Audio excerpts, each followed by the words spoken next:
Hello, ladies and gentlemen. It's your favorite paranormal investigator. My name's Tim Sudano. This is Paranormal Insight. Welcome to the show. In our continuing series regarding the truths and misconceptions and folklore in general, we started out with vampires last week a little bit. We delved into that with Michelle DeRoche. And now this week we have AP. Oh, there it is. AP Sylvia. So sorry, AP. Let me tell you a little bit about AP. He has had a long interest in the supernatural in general, supernatural beliefs with a particular focus on vampire folklore. Perfect for us. In his book, Vampires of Lore, Traits and Modern Misconceptions, he explores how our modern notions about vampires compare to the folkloric belief of the past. His writing has appeared in the Journal of Vampire Studies, which is pretty cool, and Voices of the Vaults. He has been a guest on local and national syndicated radio programs, as well as a variety of podcasts, and very happy to have him grace ours today. He also runs the website locationsoflore.com, where it talks about his visits to unique places, including alleged vampire graves, which I will be more to... In fact, let's bring him on. Without further ado, Mr. AP Sylvia. Welcome to the show. Hello, Tim. Thank you for having me. Hope it didn't... I don't know how I blanked on the last name like Sylvia. My apologies for that. Oh, no worries. So let's dive into... we're going to jump, not off topic, but just hit a niche, because I did a special maybe a year ago on vampire folklore and the real scare it had in the past. It was in Poland, I believe, that they dug up a grave of either it was a girl or it was a very young woman who was a suspected vampire, and her coffin was basically booby trapped. It had a scythe implanted, so if she sat up, she'd cut her own head off.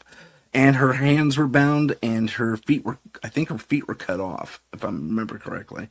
So let's dig into more immediately, the hysteria and or belief system of our ancestors when it came to vampirism. Yeah, sure. Well, there's, there were kind of beliefs about vampires, or, vampire-like beings, revenants, whatever you want to call them. The names obviously differ in many different countries throughout the world in different time periods.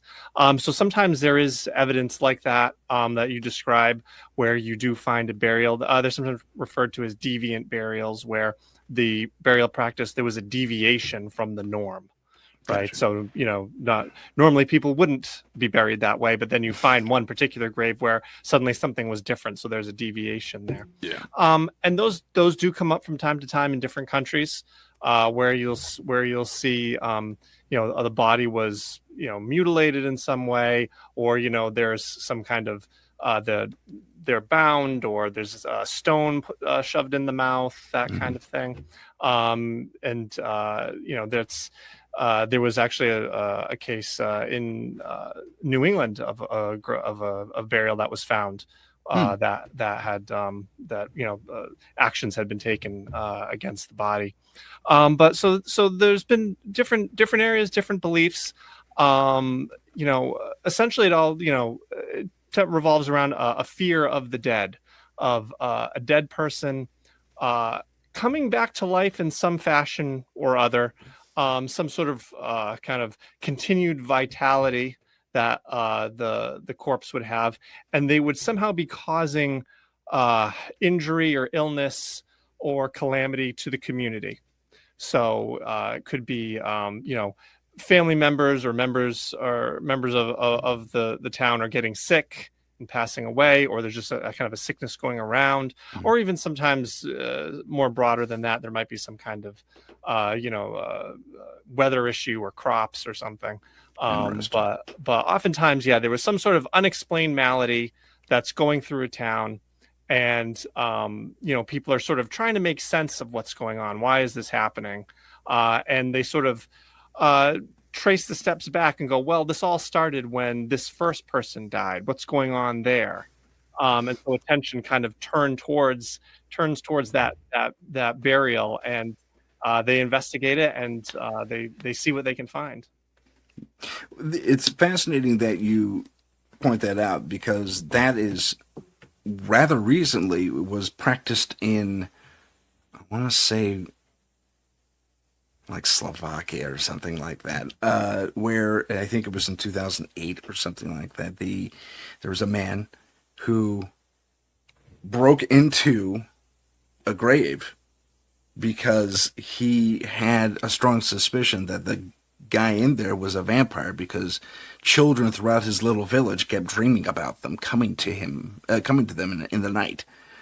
So he desecrated the grave, and he stabbed him through the heart, and he chopped off his head in the coffin. Yeah. And he was briefly arrested and then immediately released and touted as a hero. Yeah, there are some communities. I think I'm familiar with a case in the early 2000s. I think it was Romania, where there was a village where they thought someone was was a vampire, and they took action against the body. And I think in that case, I think it was his daughter found out about it. She didn't live in the village anymore. She had moved to the city, and she found out about it and was not happy. And I think the authorities were called and whatnot. But so it does seem like there is evidence that it does persist in some spots in the world even today, which shows you kind of how powerful some of those beliefs are. Indeed. Let's go to let's go back to let's go to your book. I'm going to show everyone a picture of your book. So you wrote this book because you're, I guess, not only a student of, but perhaps a fan of the vampire lore in general. Or am I correct in that assumption? Well, I've always been interested in, the supernatural, the unknown, paranormal, all that. Love a good kind of spooky show or documentary, that kind of thing. Even when I was a little kid, I had a book that talked about ghosts, and I thought it was the neatest thing. Yeah. So I've always kind of been curious about that stuff, and just kind of what people believe in the world, even like Greek mythology and things like that. Sure. But I got on this topic specifically. A number of years ago, I was at a Ripley's Believe It or Not museum. Have you ever been to one of those? Sure. Yeah, there's one in San Francisco. Yeah. Yeah, they're great. They're great. So I was at the one at Times Square in New York. Okay. And they had a number of them have these vampire killing kit. So there's one probably at yours as well, I would guess. There is. Yeah. So that was a lot of fun. So I saw that and I was like, oh, that's cool. At least there used to be. I don't know if it's still there. Yeah, a lot of the locations had one.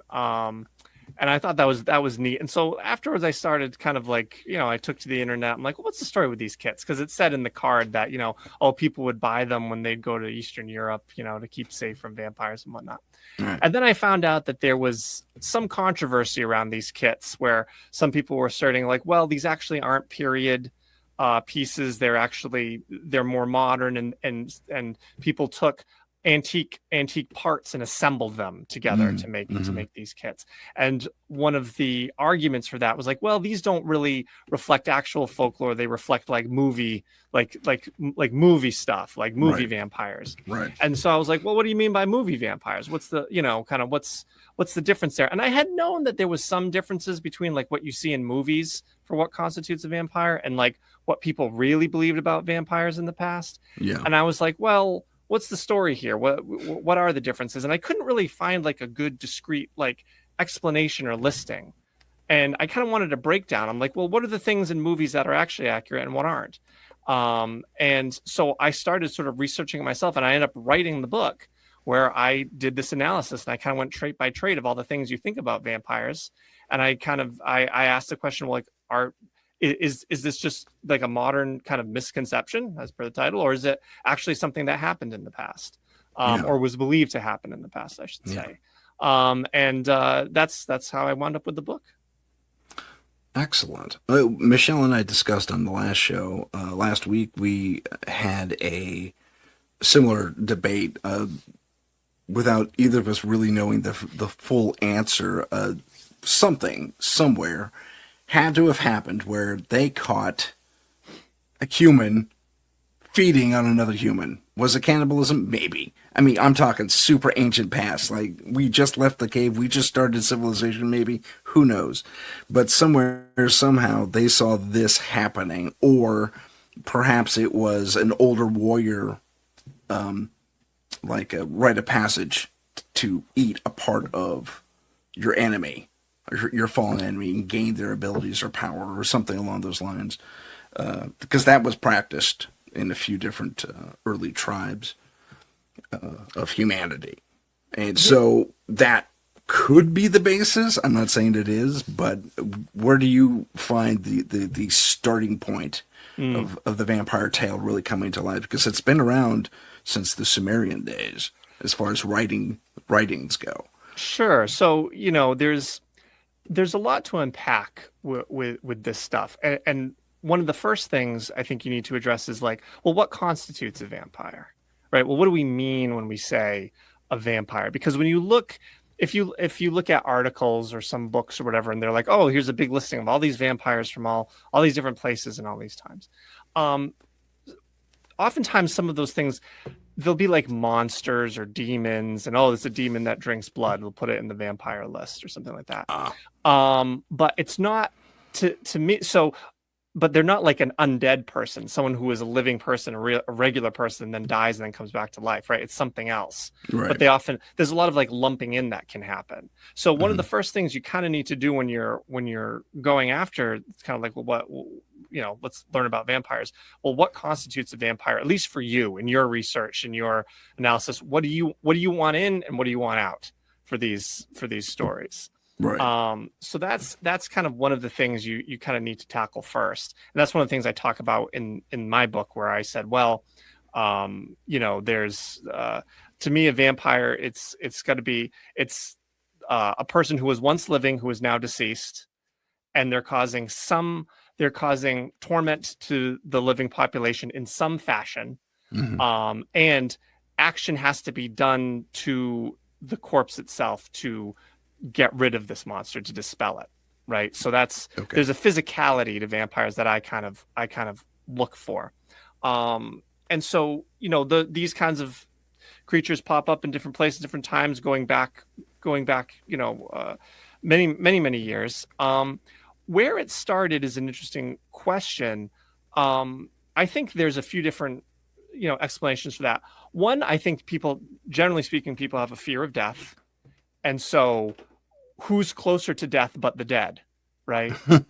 So someone who has died, right, but still kind of longs for the living, they might be a threat to you. They might bring you towards death, right? They themselves being dead. Mm-hmm. You see that.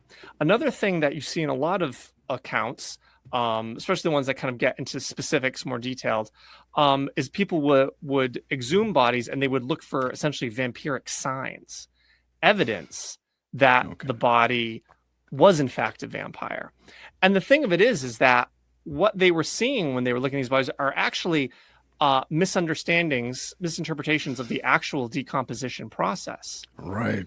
So when you get into like, blood drinking, well, where did that come from? Well, actually, they would look at a corpse and you can, through natural process, actually see sometimes blood around the mouth of a dead person. Wasn't there before when you buried them. Yeah, it'll actually exhume itself through the nose, the ears, and the mouth. Yeah, you can see. Yeah, you can see fluid coming out, and so people would exhume a body. Like, something's not right. It happened when this person first died. Let's take a look at this person. Then they would exhume them, and suddenly they would see someone in the coffin who's got maybe what appears to be blood around their mouth or face, and suddenly they're like, oh well, that must mean that they were drinking the blood. They were sucking the blood of the living people, and that's why they're sick, right? And that's why they're ill. And they would see other things too, like they would see someone who it might appear that the corpse had gained weight since they had been buried. They might bloat it. Yes, exactly. So it's interesting because they would look at this person and they might actually see someone who looks in a way healthier than they did when they got buried, right? Yeah. So they would look at that as that. So they would see that as evidence of, oh, this dead person is stealing the life, the vitality of the community, right? And so there's that could be, so some of the origins could just be those kinds of misinterpretations. And obviously when you get into blood, there's associations with blood being sort of equivalent or representative life force, life energy going back to ancient times. Sure. So that kind of works its way in naturally. Gotcha. Really quick hello to Sherry. Welcome to the chat. Good to have you here. I don't know if you can see Sherry in the chat room, or not, AP, but she's there. She hasn't said anything yet except hello. Oh yeah, I see. So, and thank you to our viewers all over the place, actually. So thanks for showing up, and then our international listeners as well. Thank you for joining us. We are talking about vampires and vampire lore. We just got through discussing how, in trying to suss out the problems people were having in a given village, mass illness or weird dreams or something about that, they would exhume suspected vampires and observe what is now known, modern science, is decomposition. But they'd say, oh, there's blood around the mouth. Well, that's just fluid leaving the body, and then, bloating and stuff, because we had a few latecomers coming in, so I'm just catching everyone up real quick. You are now caught up. So let me ask you this then. When it comes to the modern, I guess, let's start with Bram Stoker on, as far as human vampire lore, we have, and I'm going to show everyone a picture here. We have, this was created by AI. She's a snaggletooth vampire. She only has the one fang. But we have creatures that look like this. They walk the night, relatively pale. They have canines that protrude a little abnormally, and then the classic feeding of the vampire feeding on a victim in some Elizabethan or Victorian era scene or setting. Typically. Again, more cinematically, perhaps more literarily. I cannot talk today.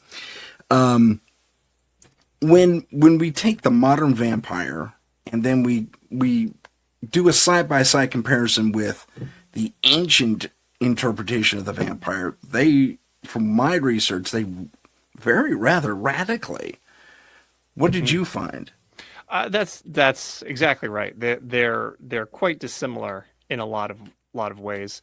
We have a lot of our vampire, our fictional vampire that we see in movies like that, is sort of a descendant or inherited a lot from like 19th century Victorian Gothic fiction. Gotcha. Right.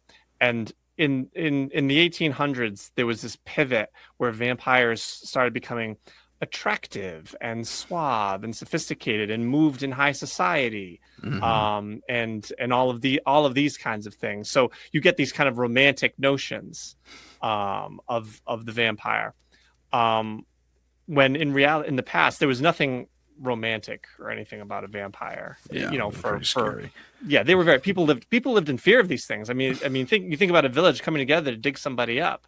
There's nothing there's nothing romantic with that. They were people. No. It was terrifying to people. So vampires existing in society and moving around, you don't see that much in the folklore. They're very much they're in their grave. They come out at night. Or sometimes during the day, but most of the time at night, terrorizing people, and that's it. You didn't often bump into one at a party, by and large, in the stories. Gotcha. The one of the more ancient versions, actually two of them that pop into my head, are the Lamia out of ancient Greece, and I forget its name now, but they had a very specific name for it. It was a South Pacific origin, like Laos or something like that, where the vampire was more of a shadow, and if its shadow intersected yours, it drained your blood. And then there was the Lamia, which was a cursed woman, typically. So, I mean, and these are frightening looking creatures too.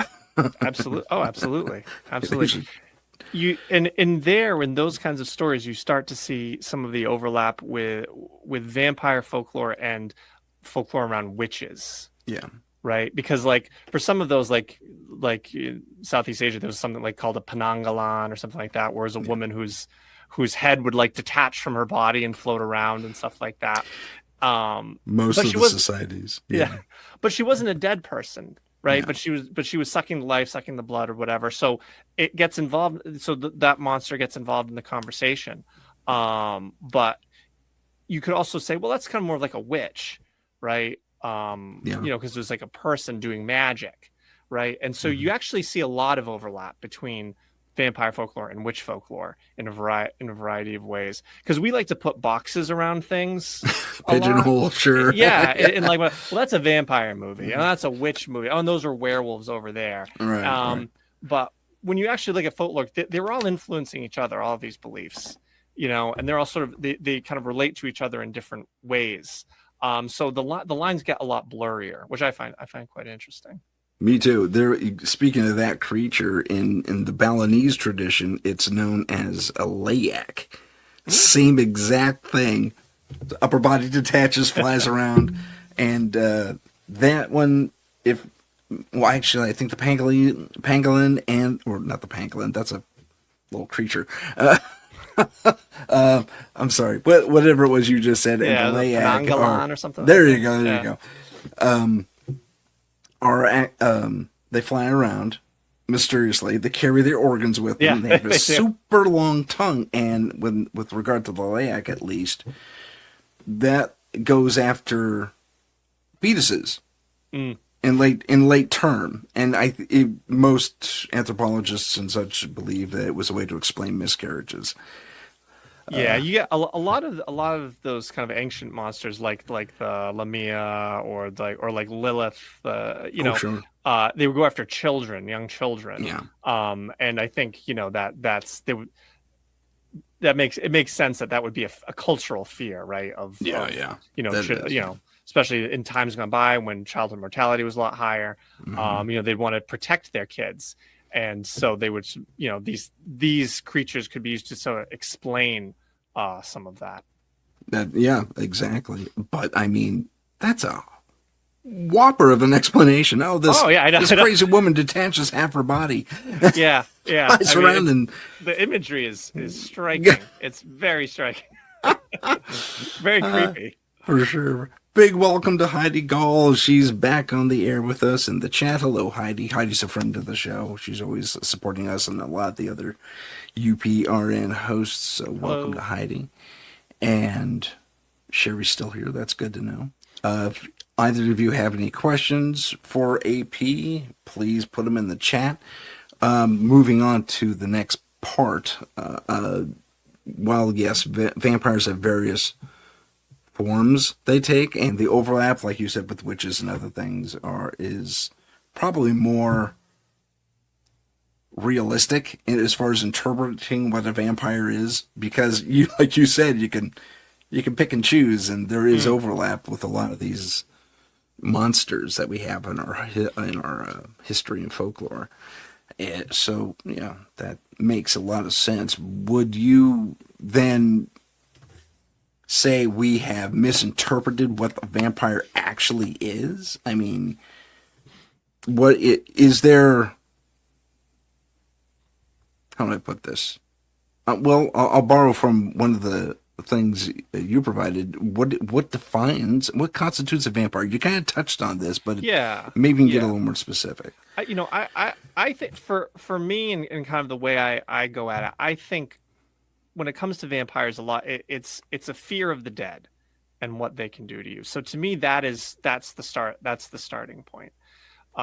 Is that a vampire or a revenant or whatever you want to call them? There's many names for the phenomena, around the world.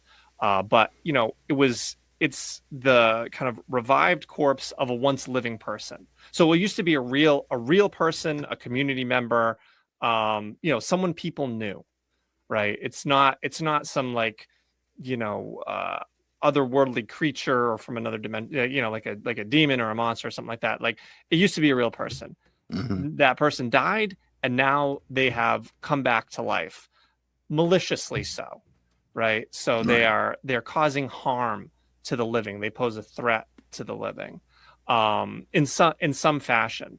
You know, I think nowadays blood drinking is kind of like this sort of a key essential piece to vampires. If you look at folklore, it wasn't necessarily that big of a like that necessary.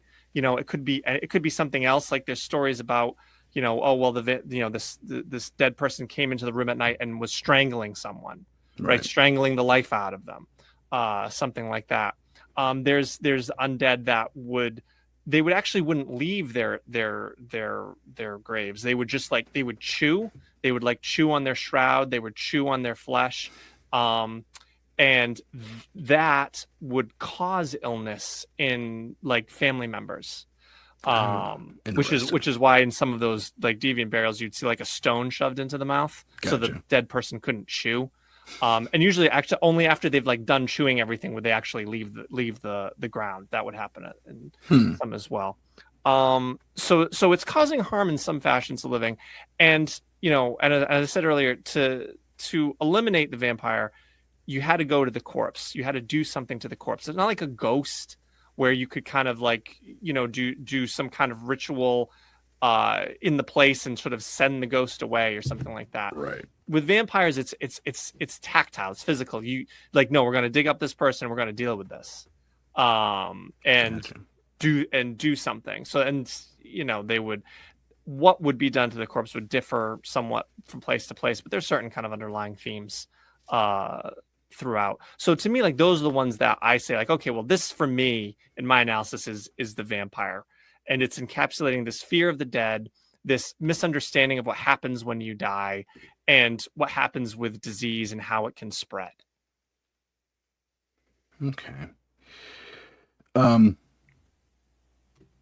So when you're writing your book, what sources were you actually going places? I mean, did you visit these different areas where vampirism or something? If I've visited some different locations, you can go on my website, locationsoflore.com, and you can actually read some posts I've done about some of the different supposed vampire graves or people who are accused to be vampires in death that I visited. You can learn a bit about those.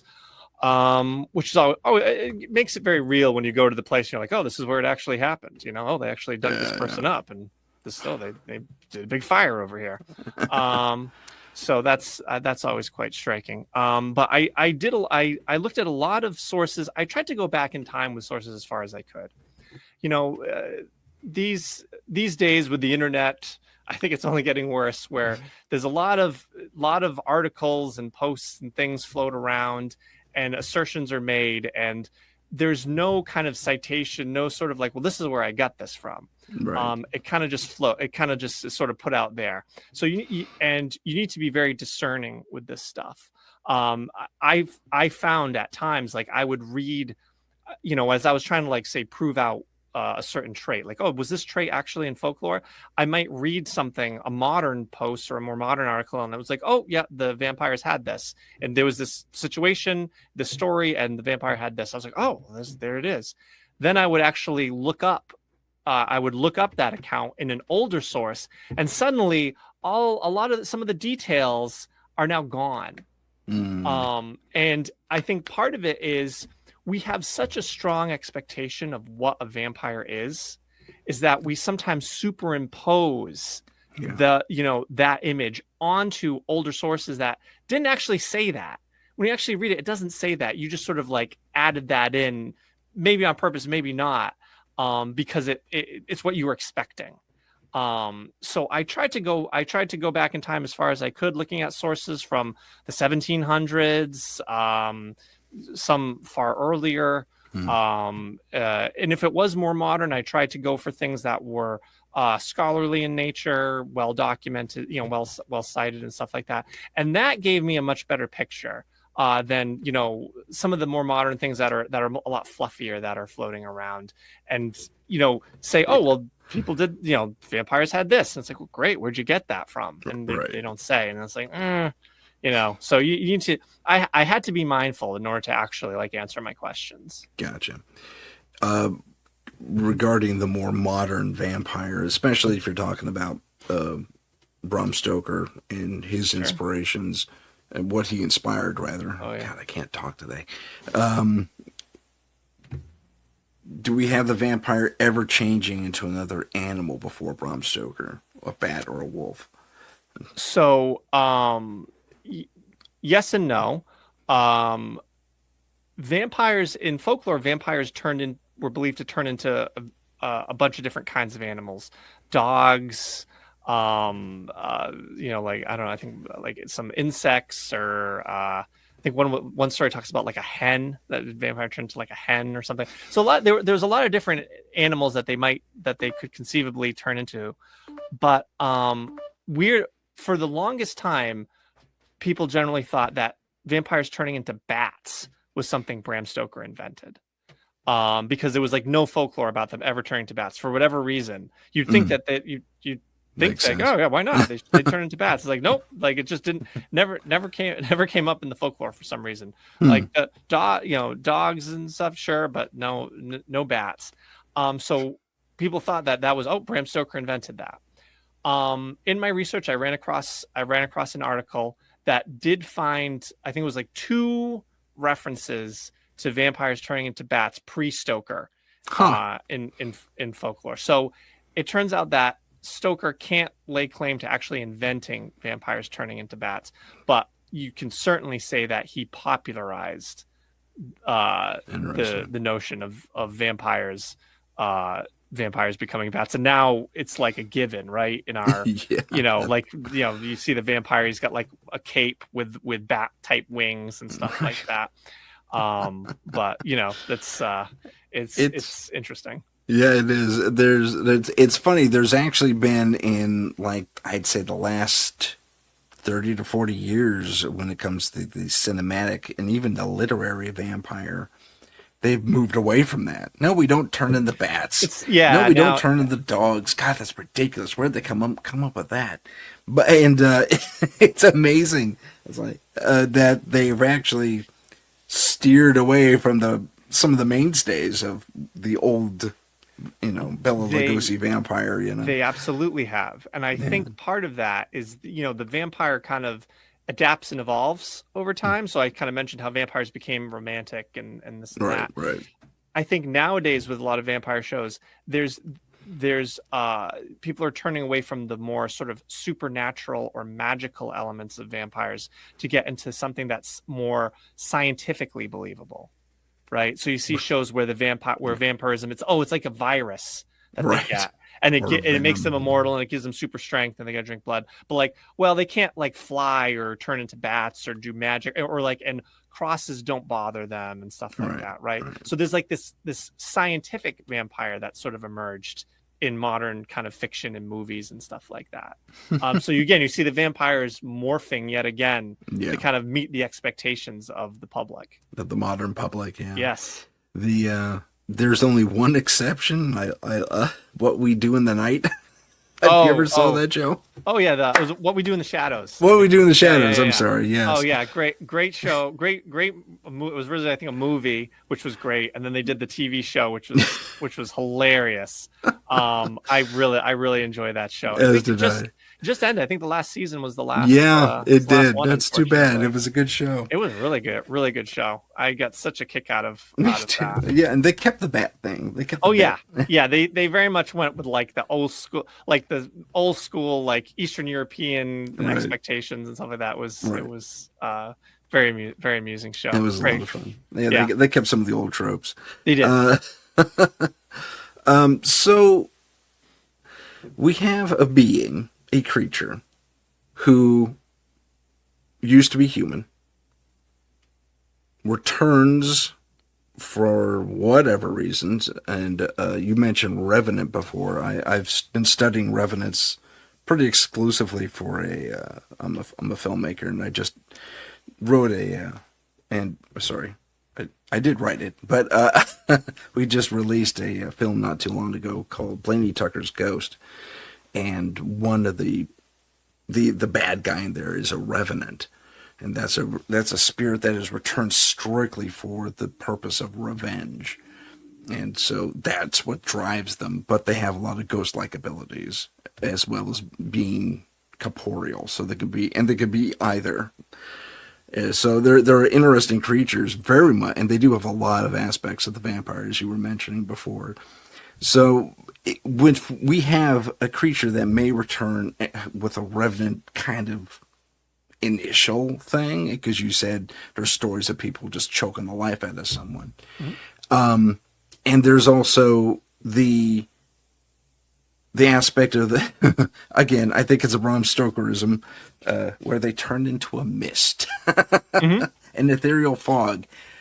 Tell me about the fog. Is that Stoker's creation, or was there something to that before? So it's interesting because different cultures, different places had some different views about how corporeal a vampire needed to be, right. Especially when it comes to getting out of the grave, right? Like how they, because usually they're buried underground, right? Right. Like in the movies, there's some mausoleum with a coffin that's open, that's like a room, but normally these people are all buried, right?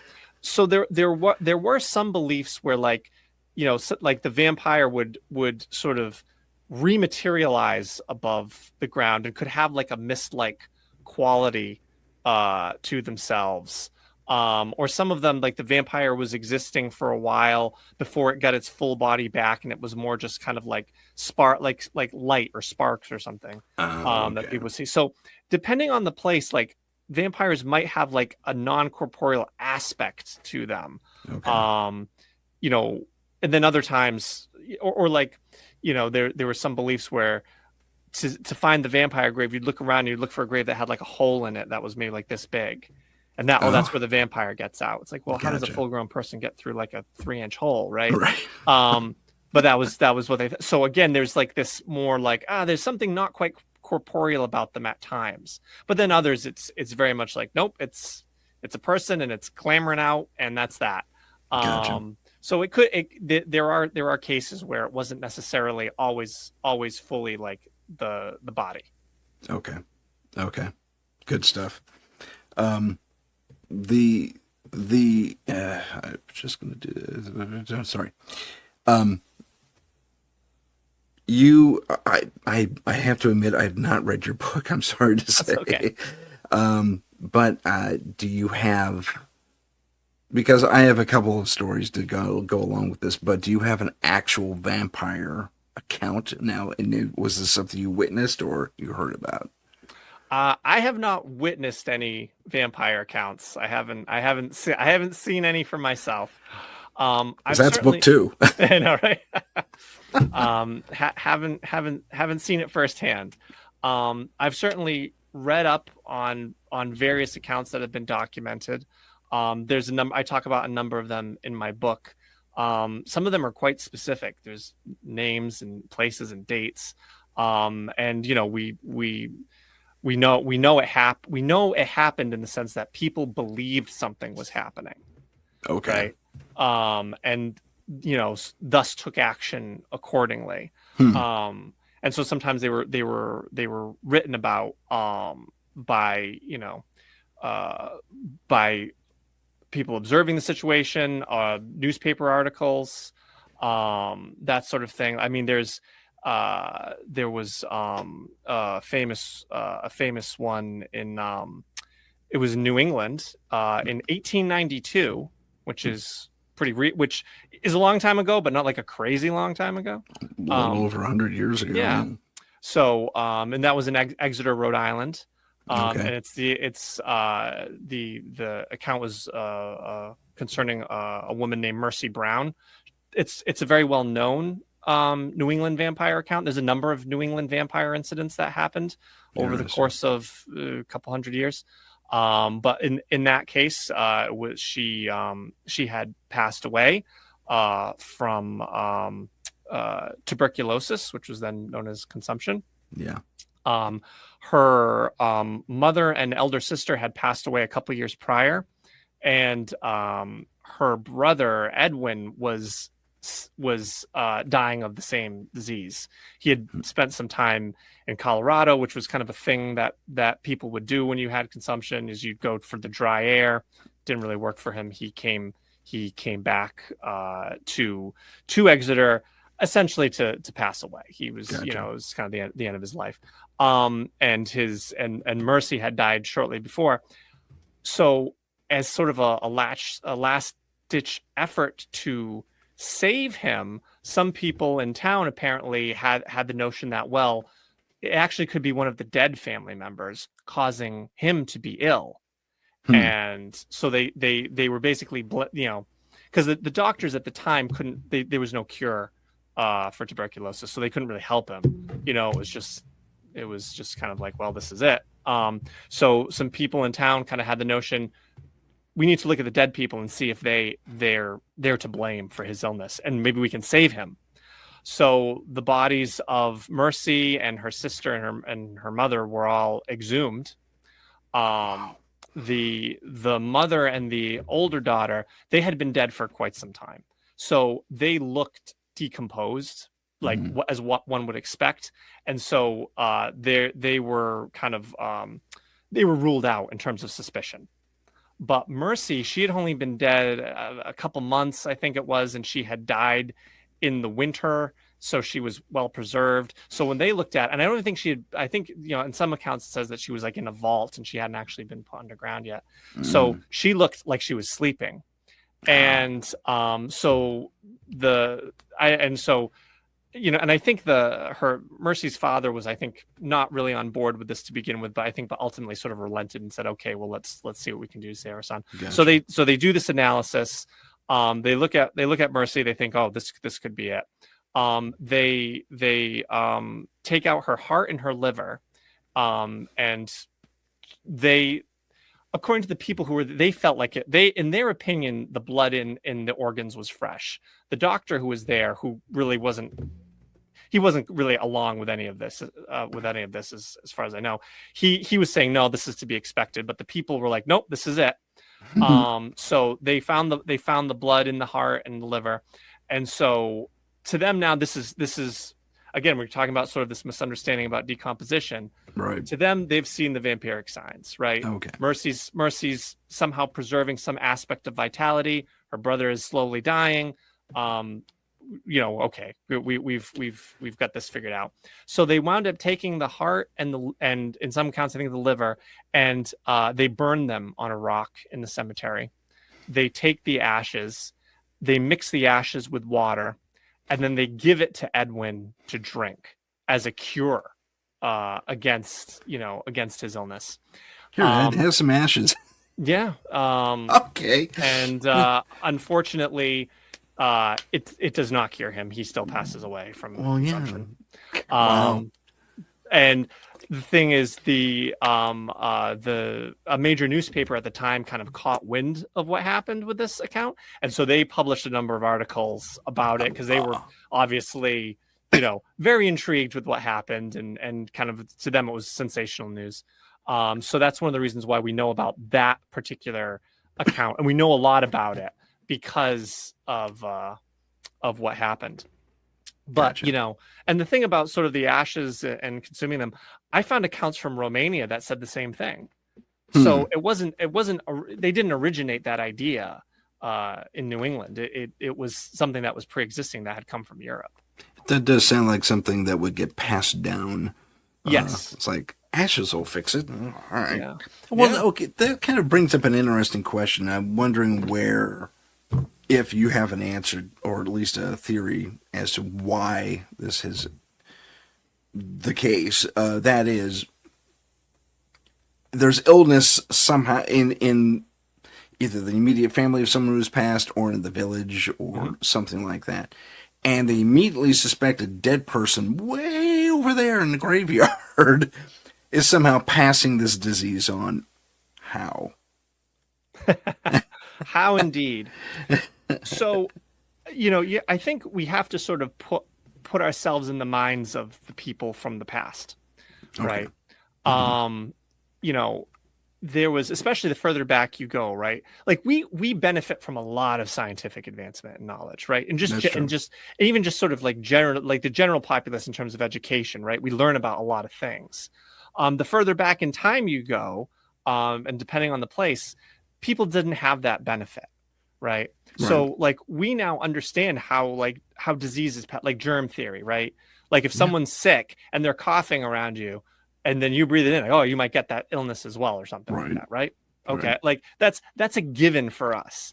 That was not a given in the past, that's how disease was spread, right? Okay. You look back in time and they're all, oh, it was an imbalance of the humors, right? And fair point. Okay, things of that nature.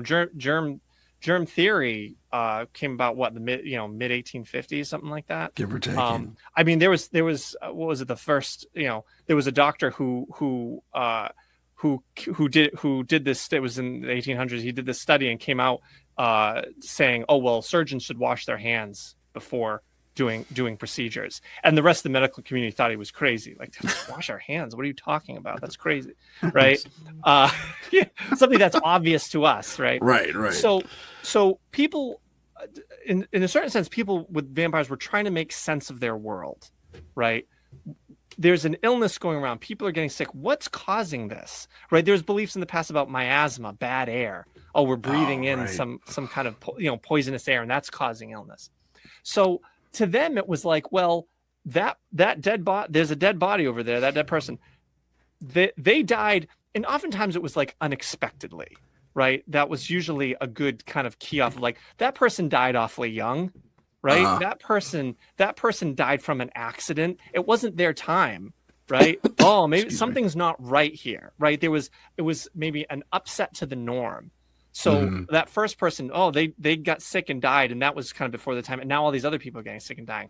Maybe it's that person who's bringing them with him. He's trying to preserve himself. So, gotcha. I think there was that kind of aspect. So they were just trying to, they were kind of trying to use logic, right? Like, oh, people are getting sick. Oh, let's look at the people who already died. Maybe one of them is causing the problem. Wow. And that it was them trying to make sense of their world, and there's some catharsis there. It gives you a sense of control too, right? Yeah. Like, we know what the problem is now. We've done something and we can solve it, right? Gives you that feeling of control. I get you. Yeah. And I will say, and if you think about the Mercy Brown case that I just talked about, like, you can imagine the desperation that people were experiencing to go through with that kind of process. Yeah, right? No kidding. Like, imagine like the fear and the desperation and the panic that people might have had during some of these events to warrant digging up someone you care about and doing something and sort of mutilating their body. Like, that's heavy stuff. So it wasn't, this wasn't done, kind of on a whim or something like that. This was dire situations. Yeah. I could see that, I guess. I can what's the word? Empathize with their situation. Yeah, I mean, again, we're from a different time, so it's hard for us to quite, to quite grasp it. But I mean, you see it even today, where, like, if you're desperate and you're looking for a cure for something, if you've got a cold and there's not, I mean, this is a silly example, but you got a cold, right? And like, well, this new supplement, well, maybe that'll do it. I don't know. It's a very sort of minute sort of comparison, but it's, like you're looking for answers, right. And well, maybe. And certainly when like the Mercy Brown case, where the brother Edwin was dying, when you think of the father, well, do you want to feel like you left something on the table, like you didn't try something? There was one more thing you could have tried to save your son, but you didn't. Right. Do you want to live with that? Fair point. That's a very fair point right there. Yeah, you gotta cover all your bases, I guess. It is heavy. And I've been to the Mercy Brown grave. I've been to that, and so if people want to go on my website, they can see pictures from it. And I got your website scrolling across the bottom for those of you who want to follow up. See it. There it is. And go there and enjoy. So many pictures. Good stuff. There's something to be said for why vampire lore sticks. And we discussed this with Michelle in the last show, and you may have this character in your book as well, a Saint Germain, someone Saint Germain, Yeah. So who yeah, was sorry, yeah. The Count of Saint Germain. Yeah. Who has cropped up, interestingly, throughout history, like over hundreds of years. And even today, there's still stories being told. We had someone on Instagram recently retell a story about how a couple of years ago during Mardi Gras, a couple of friends, a couple of young ladies were doing the town, the beer walk or whatever during Mardi Gras, and they get harassed by some guys or something like that, and this man steps in and says, kind of defends their honor and so forth, and he kind of tags along with them the rest of the way, and it's not until later on that one of the girls puts it together. It's like, oh my gosh, he asked to be invited in to every single place we went.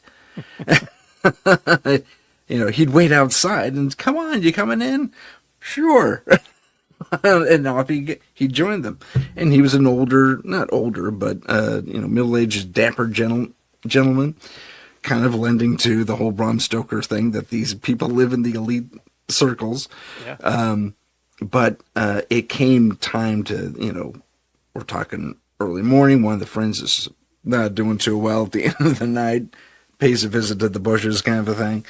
And the gentleman says, well, listen, my place is right around the corner. Instead of you going clear across the quarter to your hotel, please stay with me.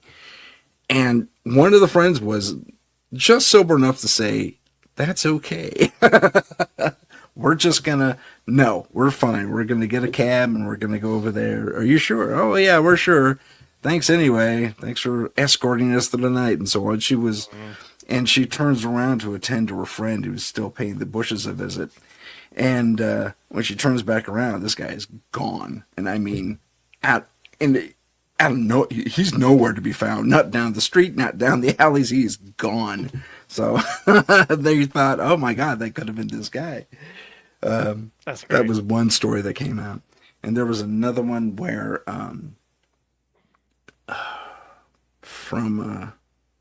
this is the ancient past. I only know the story about halfway through, but there was a monastery in the quarter where some really suspicious activity took place. The nuns and the monks in that area, in that thing, would receive packages late at night, and they looked to be coffin-sized crates, and they would see some of the crates would have dirt. Oh no, one of the crates fell and had dirt in it, nothing but dirt.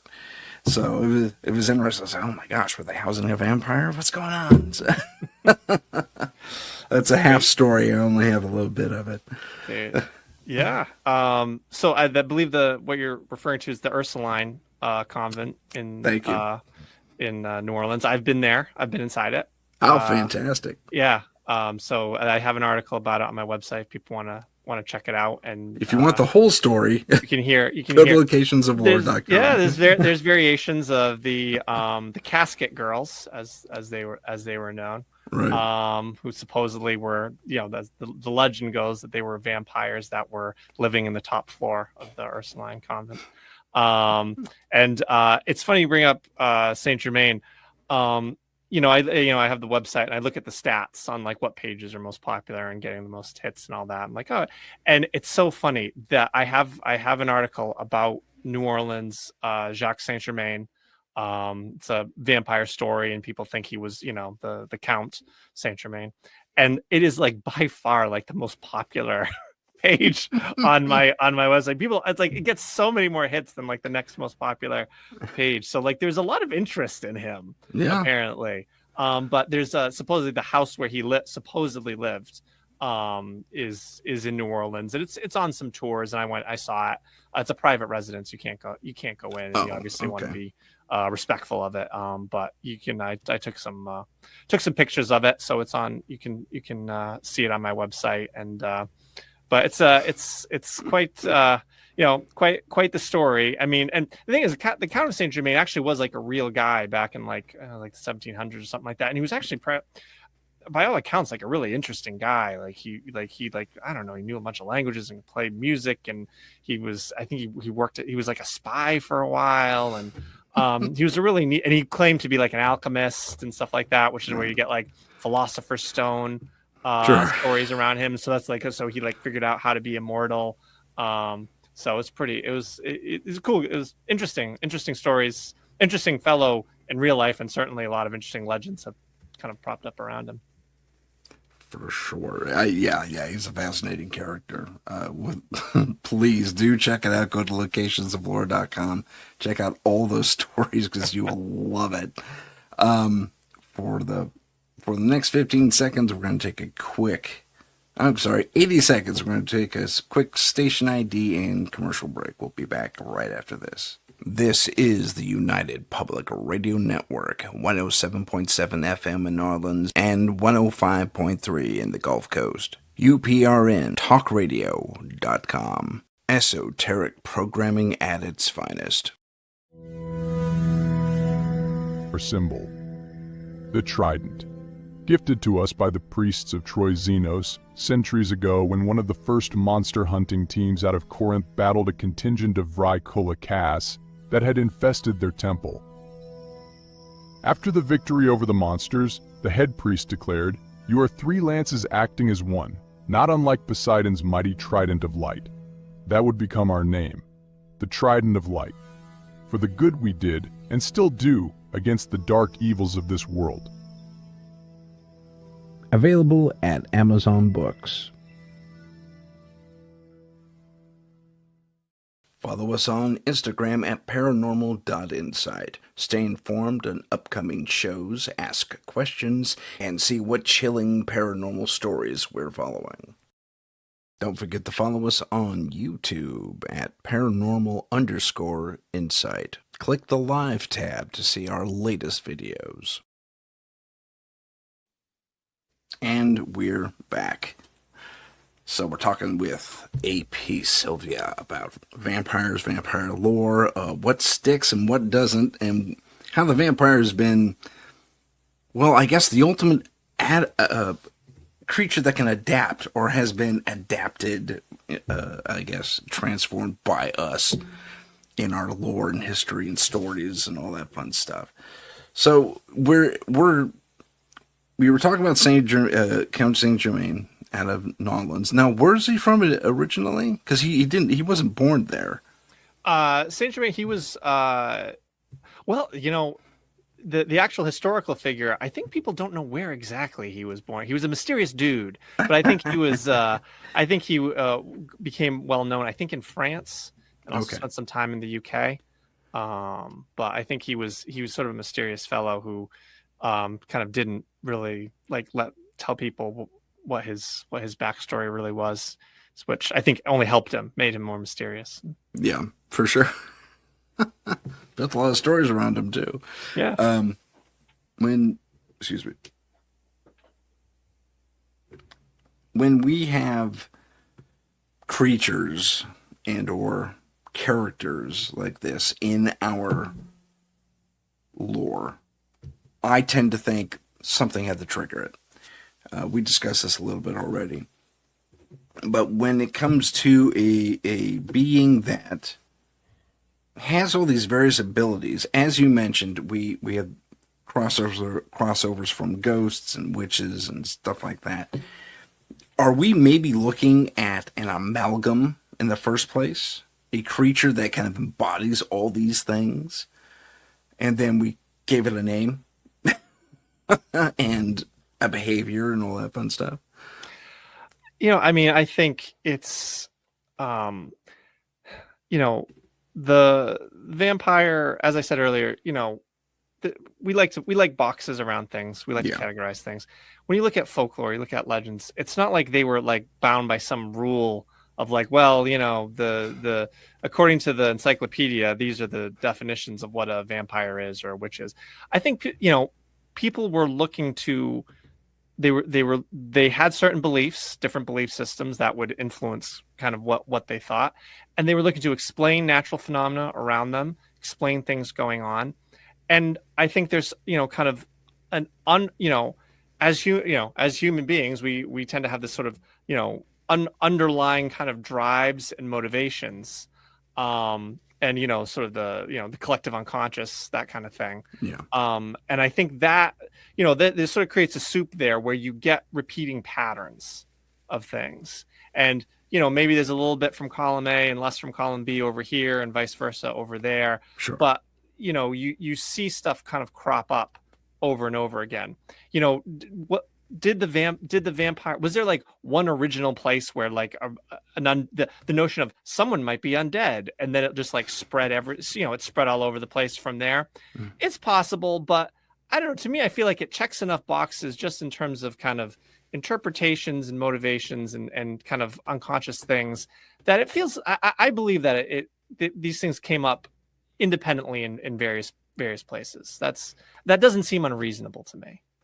Well, that also lends to the idea that perhaps these things had a basis in reality, because they are literally a worldwide phenomena in not only now, but in the ancient past.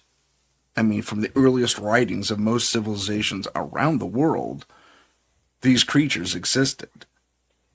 And it's fascinating to note that they all had some of the basics thing. One of them was draining life essence and or blood. And we can kind of take a sidestep there and talk about the energy vampire, which is a form of this. In fact, it was in The Things We Do in the Shadows. I was going to say Colin Robinson. He was the best one. He was like the best one. He was hilarious. He was. He was such a passive aggressive weenie. So great. It was great. It was great.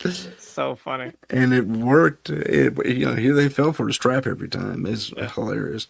But I mean, and there's even clubs today, like in New York, for sure. I know of one in New York. I know of one in LA. There used to be one in San Francisco, but that was their thing. We're energy vampires. Welcome to the club. And they'd ask permission. Can I sample you? Can I feed on you? And they would use those electrostatic graphs, those little photos you take. Oh, sure, yeah, I've seen those. And you get the energy pattern around your hand. And there was a before and an after. And the person would apparently be diminished to a degree after a feeding. So it was very interesting. It was very interesting. But it still lends to the possibility that our ancestors saw something. And if these people in these clubs were actually doing that energy drain, perhaps that's what was really experienced. That's what they really experienced. And they just related it to blood because they didn't know about, our electrochemical processes in the human body. So, I mean, this is pure speculation and theory at this point. But it makes me think, even now, even with everything we've just discussed, that there was a basis for this creature to exist. I mean, who's to say? Who know? I mean, the thing that when you look at folklore and you look at legends, people interpret things through their kind of their lens, right? Mm-hmm. Their spiritual worldview, right? So the same phenomena might be experienced by multiple people, but depending on their beliefs and what they what they know about certain things, they may describe it differently or put different words around it. So who's to say like what someone originally saw, that could be some kernel to truth to it, that then they interpreted it and retold it certain ways, and then people did the same thing. I mean, like you think about like, there was a beam of light from the sky and there was a humanoid figure in it and then it disappeared, right? Yeah. Mm-hmm. Well, how would you describe that? Well, in the ancient world, they might say, oh, that was one of the gods, right? Oh, that we got the temple of Apollo. That was Apollo, or, someone who, believes, has a strong belief in heaven. Oh, that was an angel. That was the light of heaven. Or someone who believes in, UFOs, aliens. oh, that was an alien, right? That was an encounter, Mhm. right? You could you could describe the same, it's the same thing that I've Yeah. described, but interpreted different ways. So what is it really versus how it's interpreted? Is everyone kind of right in some regard? Like there's some sort of, it's just different ways of saying the same thing. Like, who knows? That's Big world out I mean, there. that's kind of what I was getting at, is that these different things are there. Interpretation does come into play. It's a long-term historical game of telephone, really, because we weren't writing things down out the gate. We had to develop writing in order to convey these ideas, and for posterity. But it also lends to the fact that I go back to this world, everyone roughly around the same time period in our ancient past experienced these creatures to one degree or another. I mean, look at the Chinese vampire, the ones who hop. Jiangxi, yeah, and they yeah. hop everywhere because their legs are tied together when they're buried back in the old days.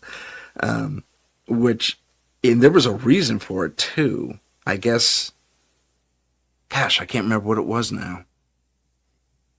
Yeah, I've never been clear on the I kind of always thought the hopping was maybe because they were like stiff from being dead or something, like. Well, they rigor mortis tied or their something like legs that, in their burial traditions at one point or another, and I don't know if it was because they were suspected of being vampires in the first place or not. I guess it wasn't slowing them down though, because then they could just hop. They were just hopping. Oh, they can hop everywhere. Yeah, like you mean kangaroos everywhere. They probably kill it in a 3-legged race, But it was, I mean, so there's different things, but also those Chinese vampires are bloodsuckers, which is interesting. I find that very, because that's an old society, man. I mean that's a very old society. Yeah, I don't know. I don't know if there's. You gotta wonder how did it all come about? I agree. It's certainly unclear, and it's interesting. It gets you thinking. What is the connection between it all? I guess that's my ultimate question. What is the connection? What told everyone around the world about this particular thing? Yeah. Yeah, that there's something you need to be scared of. There's something you need to be scared of. Yeah. Right. For sure. Right. It's coming after you. Like maybe it's a dead person, maybe it's a monster, maybe it's but there's something that's your life is in danger. It's gonna get taken. Yes. Yeah. Or you could lose your soul to one of these creatures if you become one. That was another thing. That was more or less universal. It didn't play everywhere that way, but basically that's it. And then you have the South Pacific thing, which goes completely off the map, and it's a shadow roaming on the ground. That's gonna eviscerate you from the feet. I mean, there were some beliefs that vampires were invisible, that they couldn't be seen. Only certain people could see them. So again, you get into this sort of like, with that aspect to it, it's like with the shadow, like this sort of unseen threat, right? Like there's something coming for you and you can't see it, but it's malicious, Yeah, it's coming to get you. Like you said, gotta watch out. It's coming to get you. So when we look at these beliefs and their potential causes, are we looking at? Well, I mean, I was going to say a global hoax, but at the same time, we have to take into account our ancestors using their limited, whatever, science, sociology, whatever. And still come up with the same conclusion everyone else did around the globe, roughly. Does this mean that we perhaps were... I'm spitballing, I'm just throwing ideas to make conversation. Are we looking at a potential invasion from an outside force, interdimensionally, or from the stars or something like that? Are we looking at something that could be so foreign to us that we just don't understand it because it's in humanoid form? We expect it from animals like bats and ticks and mosquitoes and a few other animals that drink blood. But for a human to do it, it's super rare. I mean, there's the occasional medical condition. Bram Stoker was rumored to be anemic, and he drank cow's blood to alleviate it. Yeah, I mean, when I guess what if it was some sort of like, I don't know, other kind of entity or whatever, why would it look like people who were dead? Are you saying it's like taking their bodies or just assuming their form? Yeah, either. Yeah. Either. I mean, what was that show? God, a great show too. Featured this elder John. He was fantastic too. The guy who played like the groundskeeper in the Harry Potter series, that older gentleman who had the Robbie cat. Coltrane. Yes, I Guy think played that's Hagrid. him. Yeah. He played Hagrid. No, Oh. no. He was the. I'm sorry, I said groundskeeper. The guy from Game of Thrones. Potentially. I watched Game of Thrones. I don't remember him being in it. If he was fantastic, I'm sure. He played the first Doctor when they did a movie about him, Doctor Who. Anyway, he was in a series. It was based on the East Coast, and he just Strigoi.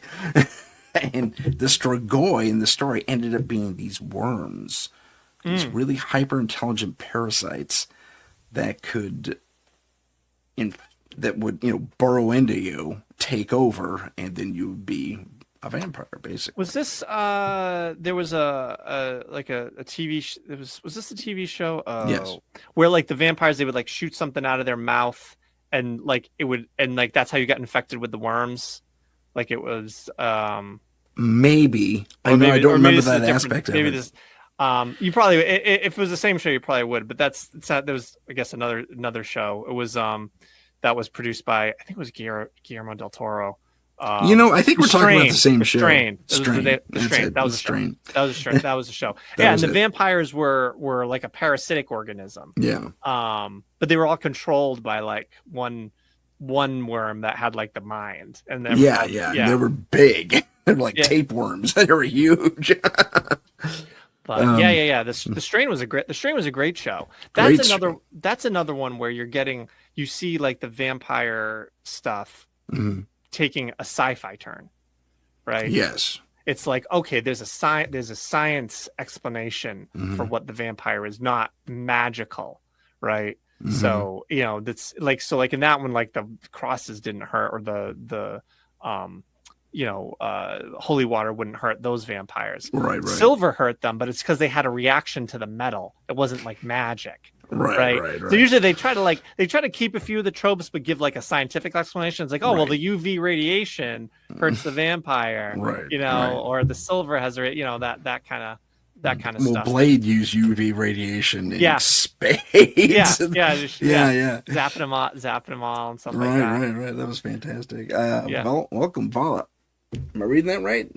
Valak. Or Valake. Welcome to the show, Valake. Who's apparently from hell. Well, okay. Fantastic. In quotes. You must be in a hot location. That's all I'm going to say. Sherry shared an interesting tale. Maybe you know about this one. A lady was on Lorelei's show the other day, and spoke of when she was taken as a child to a place in New Orleans, she believes, where the others with her were used for blood bags, basically, for vampires to feed on. And they went very often, apparently. So, something else to add to the website. Intense. That's incredible. I'd like a little more information about that. If you're care to share it with me, Sherry, that'd be great. But I mean that also there's another aspect of it. Yeah, we have the Strain where we get a little more scientific. We have so I mean, is there anything that always throughout time put these creatures aback? Said, okay, I'm going to stay away. Was it always silver? Was it always a cross? Was it always sunlight? Yeah. Well, interestingly, it was basically never really sunlight. In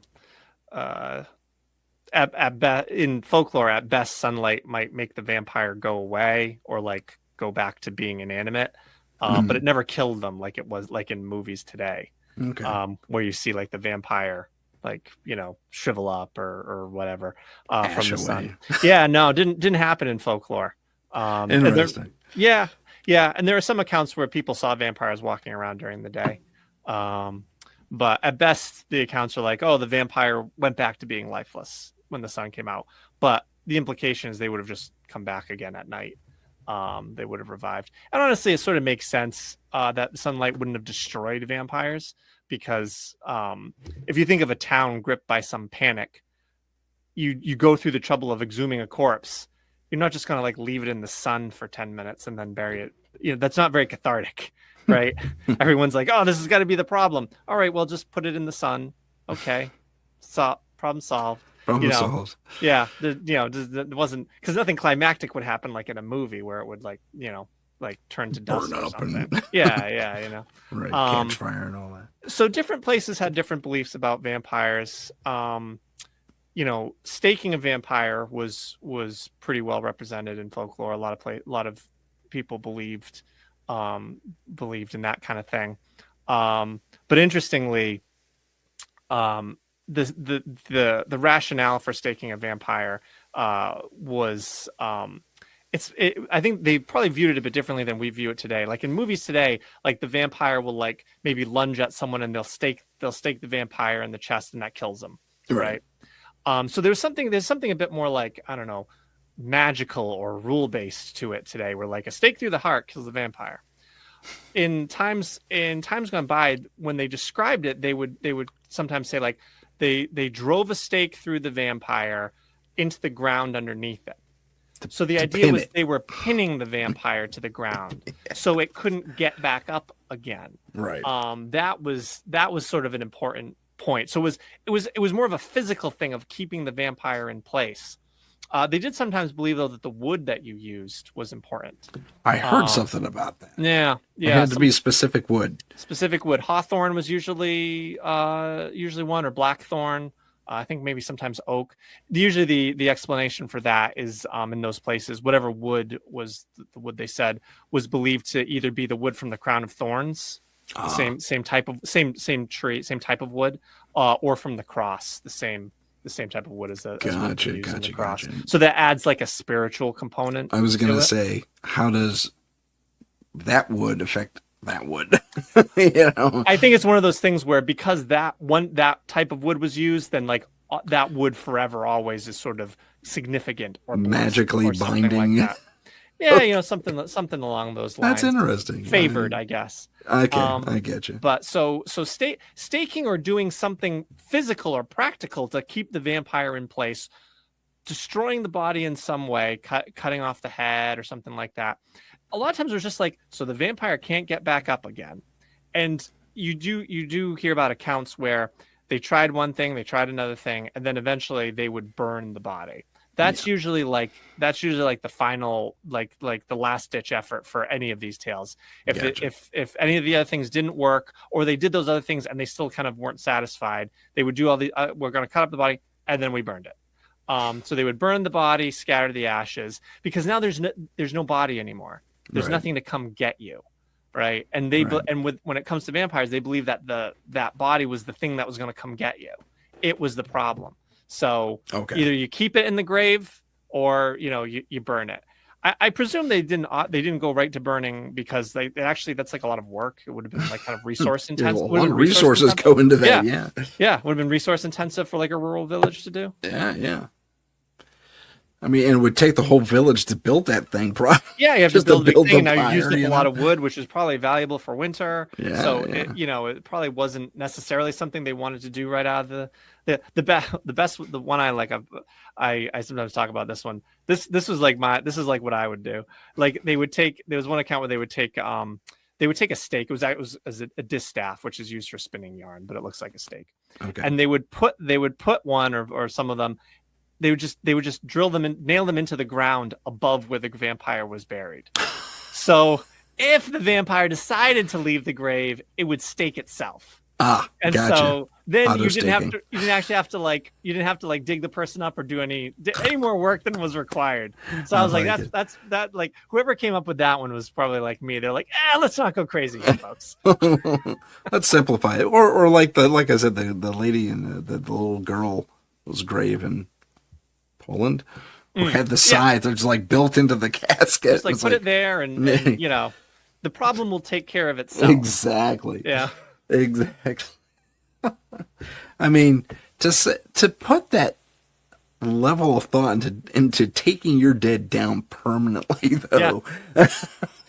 I mean, it shows you how worried they were about it. Yeah, it does. They thought a lot about it. Yeah, it was all-consuming, apparently. Yeah, I mean that's the thing. It wasn't like, we'll just say a prayer or a magic spell and they'll do it. It's like they were thinking very practically about it. Yeah, there didn't seem to be any other methodology other than a practical one. Yeah, they were being very practical. They're like, well, if this person's going to get up, well, we need to stop that. Well, how do you stop someone from getting up? Scythe across the neck, stakes in the lid of the casket. That'll do it. Yeah. Probably the thing too about doing the scythe is that then they didn't actually have to damage the body if they didn't have to. Yeah. Which might be one thing, consideration. It's like, if this is a problem, it'll take care of itself. But we didn't actually do anything like, in terms of desecration. Let's say. Hands are clean on that one. Yeah. I can safely say we didn't do anything to damage the person. Right. Yeah. Booby trapped the living bejesus out of it. Yeah. But right. Hands are clean. So we have in our more modern versions, and even going back to Bram Stoker, vampire hunters. So we have Van Helsing and his troop and Bram Stoker's tale, and Van Helsing's had a life and a lineage all the way up to modern times. And but were there, and we talked about the kits that were in the various museums. Yeah, that's good. Were there vampire hunters back then? That's like, their version of Ghostbusters is like, I got a vampire, come on down. Yeah, there were. Yeah. Okay. There absolutely were. Oh yeah. Yeah. There were people they were experts in it. That was their job. Interesting. Or a job they had. I don't know if you could fill a whole schedule with vampire hunting. But yeah, there were people who kind of they were the experts in it. There were beliefs, and you mentioned Blade earlier, right? Yeah. And Blade is like a half vampire, right? Yeah. Yeah. So that actually was a thing. People believing in half vampires. Okay. And so that's news to me. Yeah. No, I didn't know that. That's fantastic. It was a total thing. And so a lot of the vampire there were the vampire hunters in certain areas. They would actually claim lineage from a vampire. So the whole notion of a half vampire going out and hunting vampires actually was established in folklore and events that happened. And so they were like sort of people or families who they would claim descent from like a half vampire. So they might not be the half vampire. It might have been like a great grandfather or something. Gotcha. But it was believed that had passed down to them. And so people would go to them and be like, hey, can you go, we were being troubled by a vampire, can you help us? And they would go and take care of it. And I think in one account it said the vampire hunter people kind of kept to themselves. But that was a thing, because in some places they believe vampires couldn't be seen. There were some people who this person can see vampires, so they're the person that has to take care of it. Or they have the ability to stop the vampire. They had some authority. I think it was people who were born on Sundays. I think maybe that was also a thing. Yeah, there's a term. There's a term for that. So that was that. There was one account where people were being troubled by a vampire, and they asked the local priest to help, and he wasn't helping. He put holy water and this and that, and it wouldn't work. Everyone was still seeing this vampire. Mm-hmm. And then a sorcerer from another town, they called this sorcerer to come in, and they called the sorcerer in, and the sorcerer took care of the vampire immediately. the person who recounts the story, it happened in Turkey, and she wrote it down. She was not from Turkey. I believe she was but living there. So she wrote down the whole tale, and in her opinion, the whole thing was a big scam. That the vampire and the vampire, quote unquote, was just a person who was just going around scaring people, as far as I think she thought, and the sorcerer were basically in cahoots. And so, so the vampire was going around, and then the sorcerer comes in and suddenly, all right, now I took care of it, and they pay, they had to pay him. But yeah, no, there were vampires or people who claimed to have expert knowledge or ability to dispel a vampire, and to have vampires were a thing. Which I was crazy. Surprised too when I found it out, because I thought it just seems such like a modern notion. It does. It seems really modern. Oh, they've got the strength of, like, oh, they're a half vampire, so they got the strength of a vampire, they don't have the weakness of a vampire. I was like, oh, this is someone came up with this because the vampire stuff was getting stale, and we needed to. But no, it was like it was a thing. I don't necessarily think they had all these like superpowers like you'd have like with Blade or whatever, but they were believed to have some skill or ability with it. Yeah. That's just amazing to me. Yeah. Oh man, I got a kick out of that one. There were other, and the very first time I heard about a half vampire from some other source, it just said, oh well, children born of a vampire and a human, they'd be born without bones, and that was it. So I was like, oh, that's a letdown. But then I found all these other tales about the actual about supposed vampire hunters. So I was like, oh, well, that's better. That's better than just like a blob person. He comes slumping into the room. I'll help you. Yeah, no bones. Just, it's like, okay. Yeah, they kind of like roll in. Oh man. Oh geez.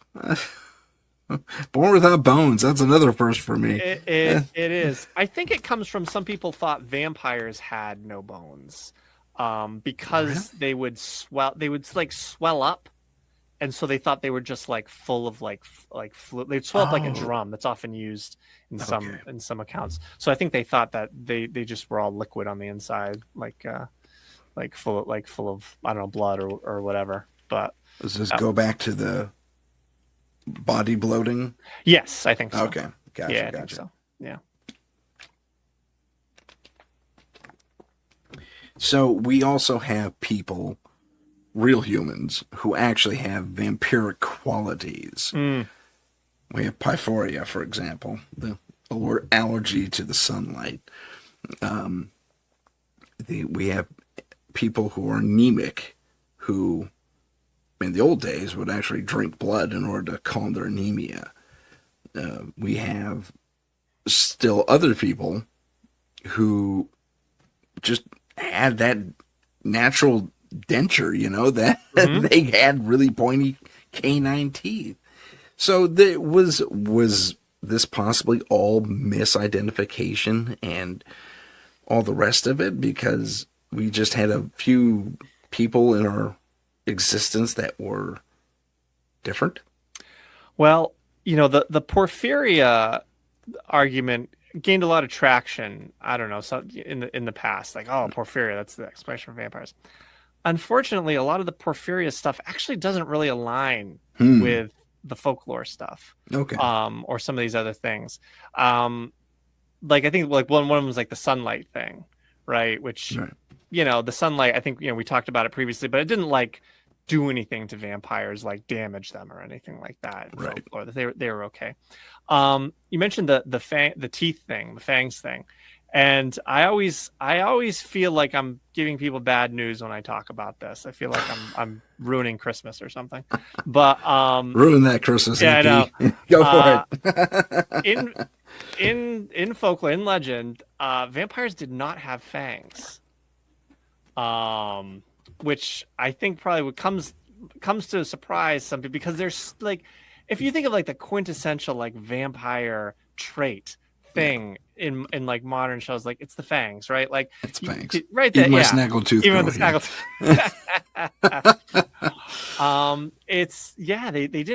They didn't like, you could watch a show now with nothing. If someone turned to the camera, smiled, and they had fangs, you'd be like, oh, it's a vampire. Yeah. Like, But they didn't. It wasn't talked, like if you read the accounts, like no one talked about them having fangs. Okay. It wasn't ever really brought up. At best, there's a couple accounts where it said the vampire had long teeth, which again, people will read that and go, "Oh, those are the fangs." It's like, it doesn't say fangs; it says teeth. Mm. You know, if someone had, that would imply all the teeth, which perhaps you could, attribute to like, oh, well, maybe gums were receding through decomposition or something like that. But it wasn't the two fangs and like the whole two marks on the neck. Yeah. That wasn't in folklore at all. Okay. You'll read accounts where there might be a single mark on the neck, but not the two puncture wounds like we see in TV shows, sure, and stuff like that. But yeah, the vampire teeth usually, that by and large, they're not mentioned. It's not a thing. And given the things that they did look for and identify in some of these accounts, they would have been mentioned if they were, Yeah. So yeah, there was really nothing about vampires having the two elongated canines in folklore, which is sort of surprising and a bummer. But it came it's a product of Victorian Gothic fiction. There was, in the early 1800s, there was a penny dreadful called Varney the Vampire. And it ran for a long time. It got compiled as like an 800-page book or something like that. Oh my god! I think they got paid by the word or something back then. Yeah, so they were just they did. And that talks about the vampires' tusk-like teeth, and it specifically mentions the two marks on the neck. And so that's where it came, and that kind of just stuck around, and kept going. But that was really the first time. But yeah, if you read the folklore, their teeth are kind of unremarkable. Sometimes it says they have like really strong teeth, so they can chew through the grave or something like that. Interesting. But yeah, the two like punctures and sucking, and sometimes it talks about marks in other spots, marks on the chest from the vampire from vampire's attack. And sometimes there's no mark at all or indication of how the vampire sucked blood. They simply, people are sick, we dig up the corpse, we see the blood around the mouth. Vampire. Ipso facto, there it is. Well, that was easy. Yeah, must be it. But in terms of how, in some ways it didn't matter, because they thought clearly it is happening as far as they're concerned. We don't need to say how precisely he's doing it. It could just be magic in some form. You know what I mean? Like it's just, it's happening, through space. That like a mystical explanation. Gotcha. Okay. Yeah. Okay, well, that's interesting. Yeah. Yeah. I am bummed by the lack of fangs, I know. but that's okay. Yeah, I know. It's a surprising one, but yeah, it doesn't ever come up. So. There's a painting, and I don't know who did it. Semi-famous painting, depicting a Greek Lamia who was a cursed woman who ate children, basically. Yep. And there they gave her what is essentially a lion's mouth, the twin fangs coming down, and twin canines rather coming down, and mid bite of some child corpse, and kind of gross actually. But it's fascinating that they went with that interpretation, and there are the floor around her is littered with bones and body parts and stuff like that, and it's more like a lion, yes, feasting versus someone gently like sipping. Someone sneaking in, right, and discreetly sucking blood and then sneaking there out. was no discretion at all in this image. It was an animal feasting on a kill, basically. And it was just as bloody as you might imagine. And it was just an interesting interpretation. It's like, wow. So, yeah, it actually speaks to what you just said too. There was, it's either that level of animal intent, and then that gives way to the Victorian gentle person who's kind of lately, tap at your neck or whatever. Now, okay, let's talk about people who, well, let's say, gosh, I don't even know if this is a real person. Madame Bovary is who I'm thinking of. Mm-hmm. Real person. I'm not sure. I'm not sure either. Internet check. Internet, please tell me. Please, yeah, right. I think I will do that while we're discussing this. But she was, I think she's a real person. I'm a little embarrassed I don't know this. Madame Bovary, real or unreal? She was this duchess or princess or something along those lines who, it's a novel. It's a character. Mm. Okay. Yeah, fictional character. Well, I'll shut up then. But she was still a vampire, but I don't think she had the typical vampire traits. She was apparently just figured out that if she bathed in blood, she'd stay young. Oh! I know who you're talking about. Elizabeth Bathory. Bathory. I'm sorry. As opposed You're to right. Bovary. Bathory. She was a real person. Yeah. Like I said, she was a real person. She was a real person. She was a real person. Yes. She was a countess from Romania. It might have been Transylvania at the time. Oh my God, really? It might have been. It was, That's amazing. I think it might have been. It's Romania. Yeah. So she came to prominence. She came back into the public consciousness, let's say. I don't know, some decades ago, there was like a book written about her, like, was Dracula a woman? That kind of thing. So she was accused of she was a countess, she was a noble woman, she had a lot of female servants. So she was accused of abusing her servants, killing them, and bathing in their blood for her beauty, her youth. Right. And she was put on trial for it, and a bunch of people testified against her. I think nowadays maybe some people wonder if it was kind of a sham or something like that, or not. I don't know. I wasn't there. I wasn't there. But she was ultimately she was found guilty. And I think she was essentially walled up in one of her rooms in the castle. I think with, like, she could still have, she was given like food and stuff like that. Through a hole in the wall kind of a deal? Yeah. I think that kind of thing. But basically in prison for the rest of her life. And I don't think I'm not sure if she lived much long afterwards. But yeah, that was the thing. Now, so she's often brought up with like vampire stories, vampire accounts, like, oh, she was a vampire. Thing is, she was like, no one thought she was a vampire, actually. Yeah. She was like they thought she was like a serial killer and and disturbed. But they didn't think she was like undead. They didn't think she was like, supernatural or anything. Which is interesting. You think with the type of stuff she was doing. Yeah, you think maybe some people might have, I could see the accusation being like a witch or something like that being thrown at her.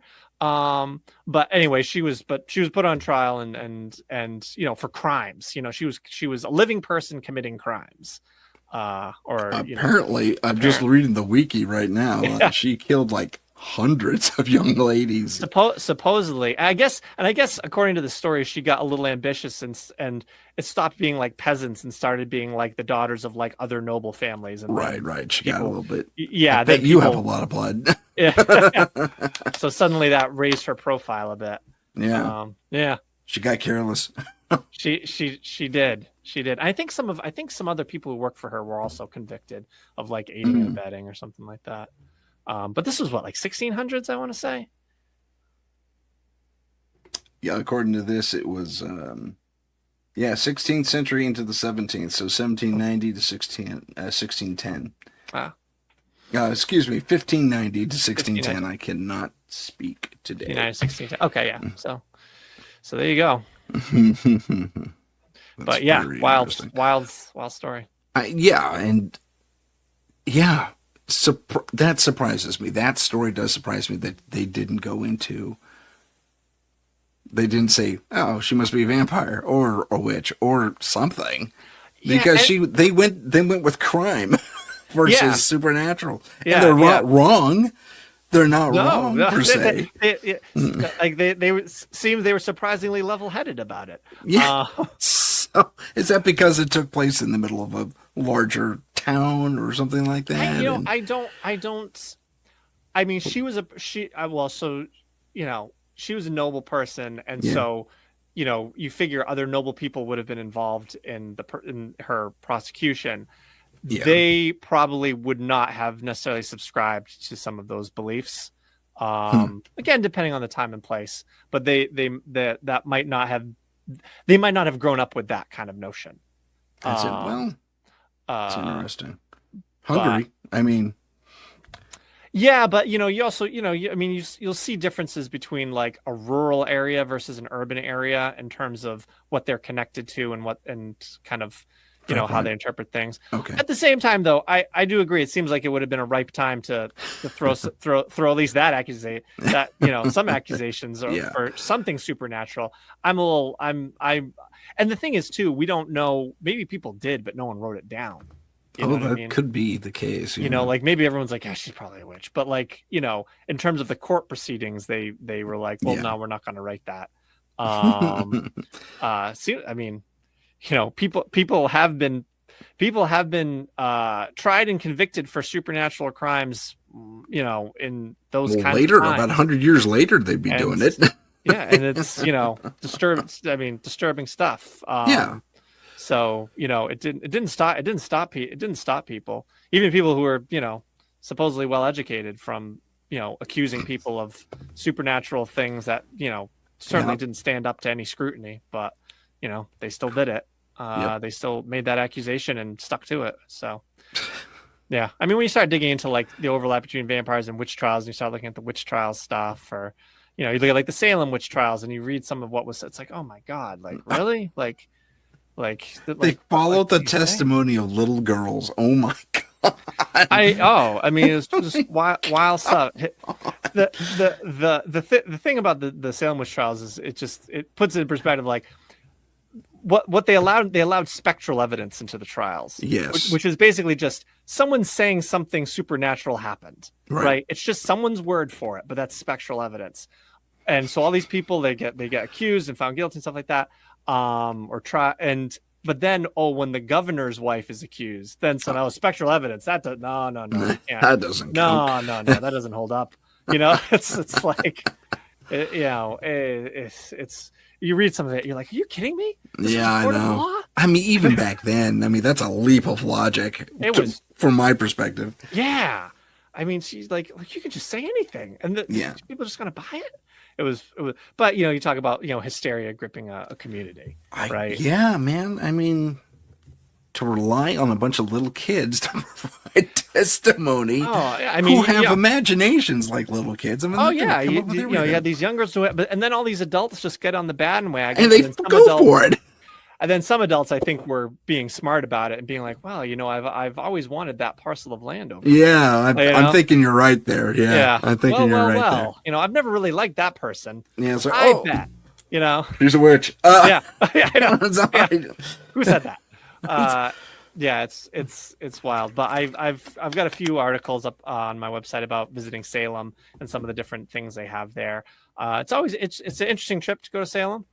There's a lot of different attractions there. Some are kind of more fun oriented, and then there's a witch trial memorial there with the names of all the people and all that, and by the graveyard, more somber. They're not buried there, not buried at the graveyard. The witch trial victims. They're not. No, they weren't allowed to be. What happened to their bodies? They were witches. Were they burned or? No, they were the body. They were hanged, and then usually I think they were just. I'm sorry, were their corpses burned? Yeah. No, the corpses. I don't believe so. I think sometimes they were like left somewhere in like a ravine or something, and like sometimes families would come and get them and bury them on like their own property or something like that. Gotcha. But I don't. As far as I recall, I don't believe people convicted or executed of witchcraft were allowed to be buried like in the common graveyard. In the graveyard. Yeah. Huh. Yeah. I mean, I guess I get that, but Okay. I I'm mean, applying yeah. modern stuff to Yeah, past mentality, and it doesn't yeah. apply. I mean, the fact that they got there at all with the whole process is, you know, is shocking. I But think you're spot on, AP. I think it was. It's like, okay, whether they colluded with the kids or not, you get an extra piece of sugar. yeah, I mean, If and I mean, I know that, you know, I wrote a bit about this in one of my articles, but you know, the people at the time, there was a lot of tension in the town.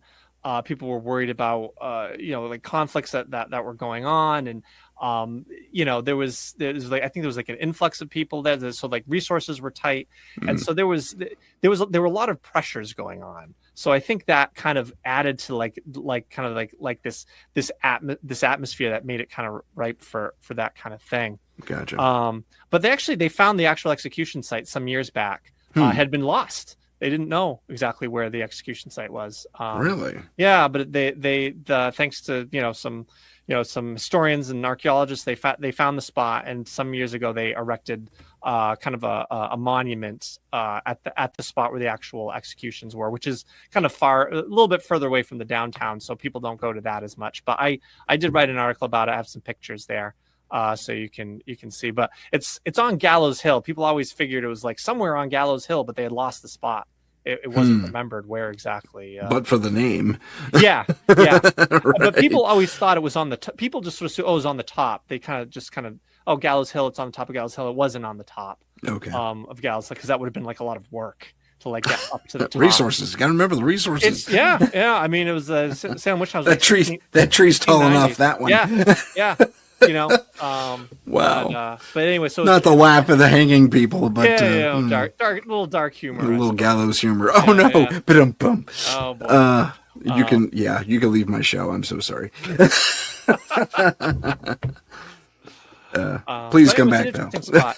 I like visiting. Yeah, I like visiting Salem. It's interesting place, and a lot of fun activities there and stuff like that to do too. And I like the history. There's a lot of history beside the witch trials in Salem as well. But Yeah, there was a number of firsts were there, if I'm not mistaken. yeah, I think. Well, I know they were. Salem was a very prosperous port town. Ships would go all over the world, come back to Salem, and stuff like that. And I think, there was a toy manufacturer there as well. I forget which one. But there was an exhibit about it. And I think it was I don't know. I think they're the ones that manufacture the Ouija board or something like that. So Right. you can get into that. But Good yeah. times. But so anyway, but you see there's overlaps between witches and vampires, where you see like you have a community, they're worried about something, they're scared about something, Right. they're looking to blame people for some sort of malady or perceived problem.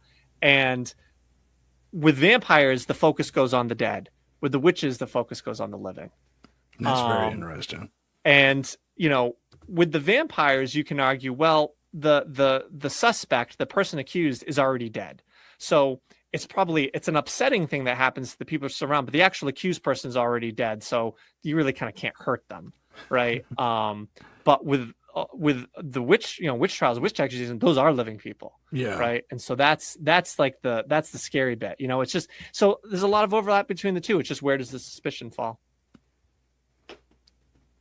That's a very good point. Hey, Sherry, can I join you in Newfoundland? That sounds fun.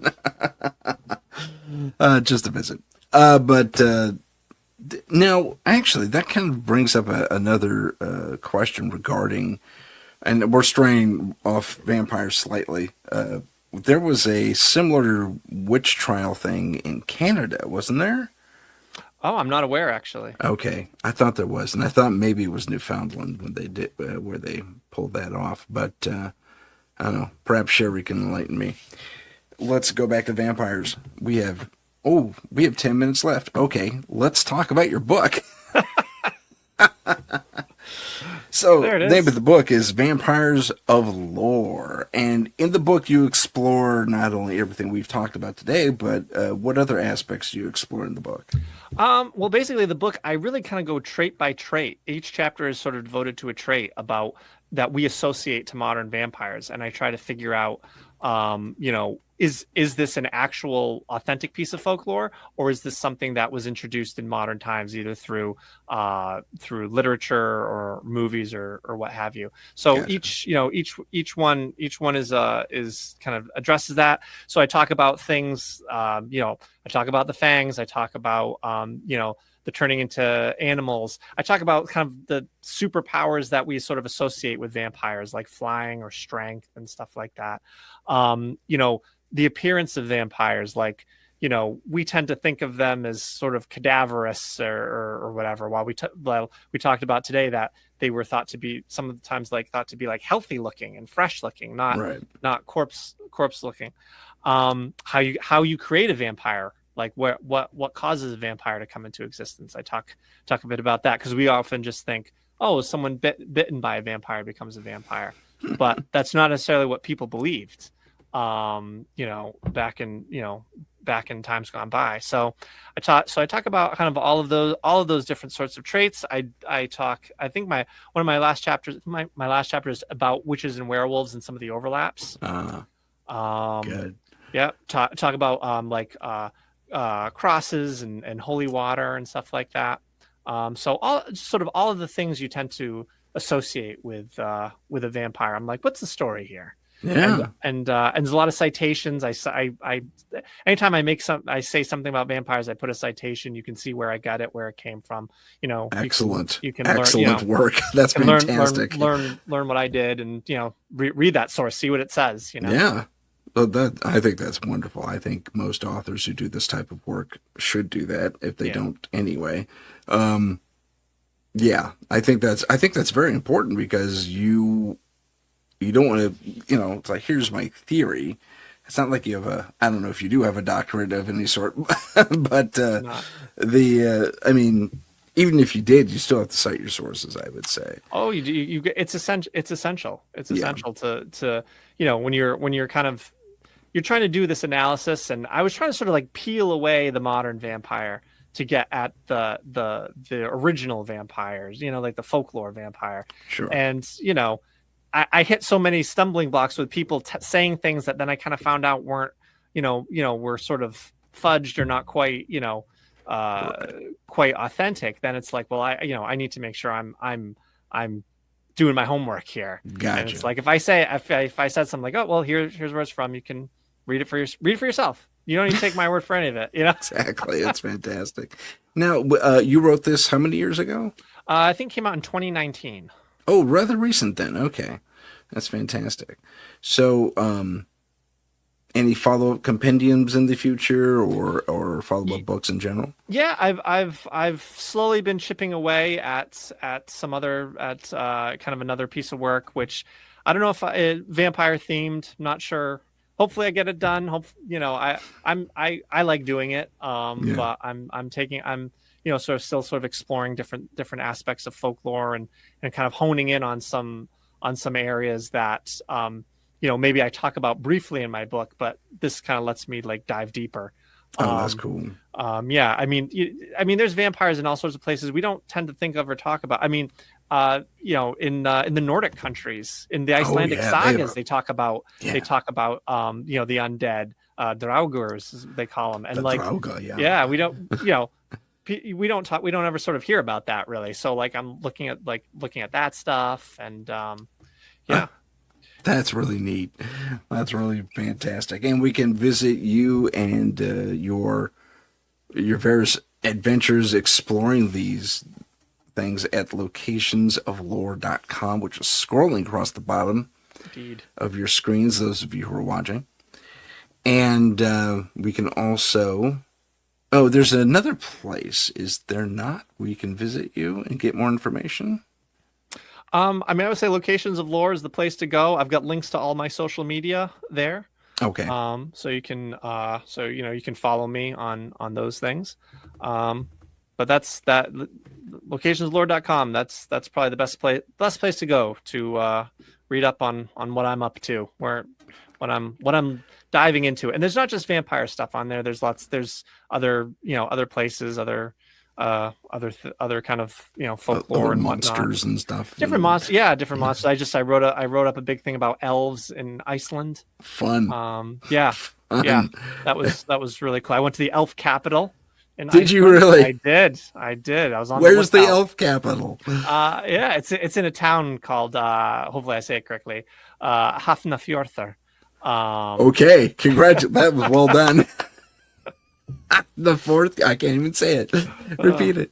Yeah. So in Nice. town Hafnarfjörður is this very very nice town where there's this park, and they have a strong tradition of elves being there, or huldefolk, which is what they call them. So I kind of actually did an analysis like, well, what do they believe about elves, and what's in Norse mythology about elves, and kind of where did that go? Because then there was a shift when the Nordic countries changed to Christianity. Yeah. And how they viewed elves and what they were, so, and just beliefs about some people do believe in elves to this day in Iceland. Really? Yeah. Oh yeah. That's cool. Yeah.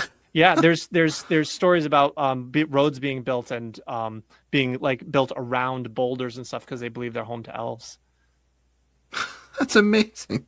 Now, is it similar to what they do in the Celtic countries, where they isolate and declare these trees, various trees and little patches of land and circles where mushrooms grow in circles? Oh yeah, elf rings and stuff like that. Elf rings and fairy rings and all that stuff. Do they still have? Do they have that kind of stay off this? This is elf territory. I think for the people that do believe in elves, there's kind of the thing of don't mess with them, be respectful of them. Right. If you're doing construction or whatever, make sure the elves are okay with it, or can we relocate the boulder? So there's definitely, because they can't, and I think there's been some overlap between some of the Celtic traditions and some of the Icelandic traditions around elves. Okay.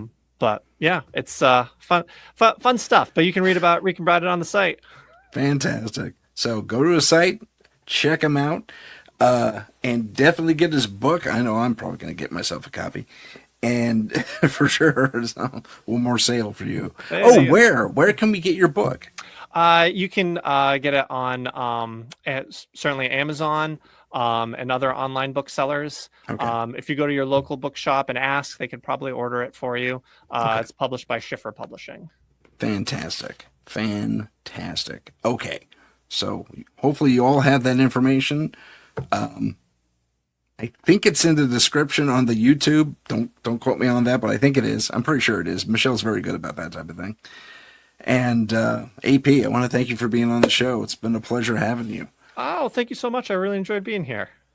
Yeah, great information. And next week, I believe, unless things change, we're going to be talking about the Jinn. DJINN Jinn, and the various ancient and modern not only connotations of this creature, but of the interactions with these creatures. So stay tuned for that. My name's Tim Sudano. This has been Paranormal Insight, and once again, big thank you to AP Sylvia, and thank you to all of you who watched with us and joined us in the chat. We'll see you next time on Paranormal Insight. If you have a paranormal experience that you would like to discuss on the show, please email us at paranormal.insight.podcast@gmail.com.